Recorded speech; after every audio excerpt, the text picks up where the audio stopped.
Click here to listen. Those in the USA who have not been driven plumb insane by President Donald Trump are probably scratching their heads down to the subdural cavity this week with his imposition of more severe sanctions on Russia only a month after he went to Helsinki to repair tattered relations with Russia's president, Mr. Putin. The official reason? Payback for the poisoning in Wiltshire, UK, of Sergei Skripal, retired UK, Russia double agent, and his daughter Yulia. Really? For that? For a botched assassination with one of the world's most potent military nerve agents which, by the way, failed to kill its victims? Somebody please go inform the Russian military that they may have batch problems over at the nerve agent lab. Oh, also, by the way, there's less evidence that whatever it was on the Skripal's doorknob, or in the bubble and squeak they ordered at that restaurant, came from Russia than from the UK's own military poisons lab at nearby Porton Down. This new mystifying chapter in U.S. foreign relations raises some beguiling questions.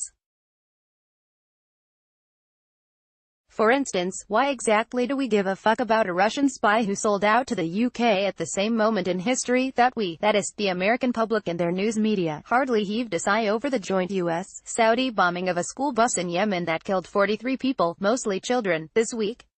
The law of the jungle. James Howard Kunstler best price, $76.50 by new $7.50, as of 7:05 Eastern Daylight Saving Time. Details. Want to see the dishonesty of the New York Times in action? Read this story from Thursday's, August 9th paper about the school bus bombing.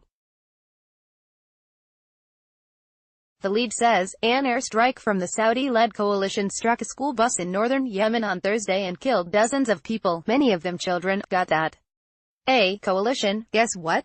Nowhere in the story does the Times explain that the U.S. is part of that coalition. The strikes were carried out in accordance with international humanitarian law. The Times concluded the story, yeah, I'm sure. Our president, who I like to call the golden golem of greatness for his role in restoring this limping nation to something like a 1947 Jimmy Stewart movie, All Christmas and Kittens, might be accused of overplaying the sanctions blame game in order to demonstrate to our own deep state how much he doesn't love Russia and its leader, Mr. Putin, a verified agent of Satan. Next thing you know, Mr. Trump will don evangelical robes and hurl Bibles at a photo of Vladimir P. on Don Lemon's CNN show. That'll get old horseface Mueller off his back, won't it? And those pesky Demprogs drooling for impeachment. The long emergency, sue. James Howard Kunstler best price, $1 by new $3.96, as of 8:15 Eastern Daylight Saving Time. Details. Alas, this sanctions gambit may lead to serious consequences, a nearly unthinkable outcome in our culture of anything goes and nothing matters. Mr. Putin responded to the latest sanctions talk by saying he might withdraw Russia's ambassador from Washington. I'm not even sure what he's still doing there, since the Michael Flynn incident established the new notion in D.C. that speaking to ambassadors from foreign lands is somehow against the law. If you read a little history, you may notice that the withdrawal of diplomats is usually one of the last political acts before war.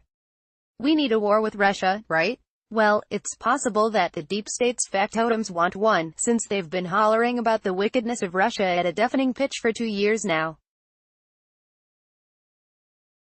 I'm wondering just what their fantasy of this war might be. Anything like the great victory over Grenada back in 1983, our most successful military venture since the surrender of Japan in 1945?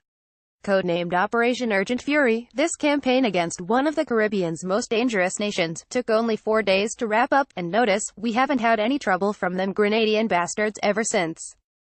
Reprinted with permission from Kunstler.com. The best of James Howard Kunstler.